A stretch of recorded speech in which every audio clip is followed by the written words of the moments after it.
need it. Oh yeah. Right?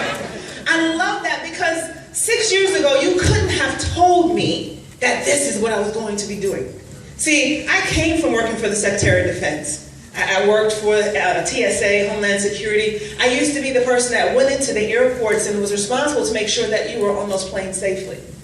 And that wasn't enough because I was traveling too much, so I dumbed down my career. Anybody here went to school for one thing and ended up doing something totally different? Oh yeah. Oh yeah. Right. So I dumbed down my career and I actually went into HR. Not that HR is a dumb career, but I slowed myself down.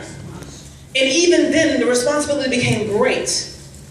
And then, of course, year after year, sowing and reaping, I walked into my office on April 14th of 2010 and they said, thank you for all that you do. You know how it always starts off good, with a smile at that.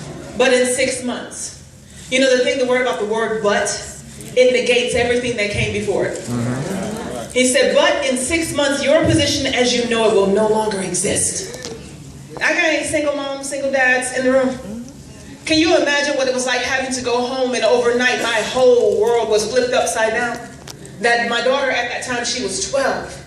And I call her a permanent waitress because, honey, girlfriend always got her hand out. Right? And I had to tell her, because of course, getting education, the equivalent of what you get here in Maryland and New York and DC and Boston, you got to put your kids in private school in the South to do that. And it was $25,000 for her to go to school.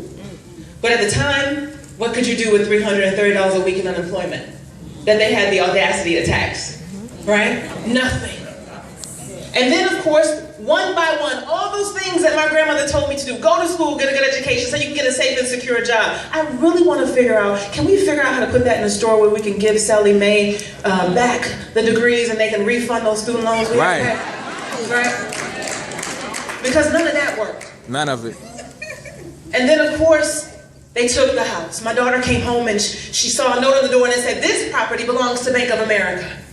And that little girl called me with all the fire in her. She said, what's wrong? I said, what do you mean? She said, we're homeless. And I said, no, we're not. She said, yes, we are. There's a note on the door that says that we don't own our house anymore. So you stop fighting. First of all, little girl, who are you talking to? She said, you stop fighting. And you told me if you want something, mommy, you need to fight for it. I was convicted because I had given up. I was going to settle for 99 weeks on unemployment. Anybody know anybody else like that? That's before the government cut unemployment, but we were 99 weekers. And in the blink of an eye, I had a divine appointment. Somebody say divine. Divine. A stranger on Facebook. See, a lot of us don't want to talk to a stranger because we don't have a clue what is in the package. Right? But he came in a package that I wasn't expecting because, see, I thought I was too good to do something like this. Come on. I don't work these little home-based businesses because people don't make any money. And Pookie and them, they didn't make it work either. But what they said was absolutely wrong, Ron, because I will tell you, I stand before you October 14th. I celebrated my 6th year in this industry as still that single mom of two, six-figure residual income. Somebody better give it up. Absolutely.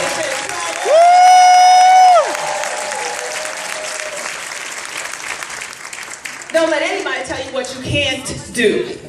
And don't let anybody steal your dream, because my family always told me that this little business would never work. And I said, don't worry, if it doesn't, I can go back to being just like you. Ooh.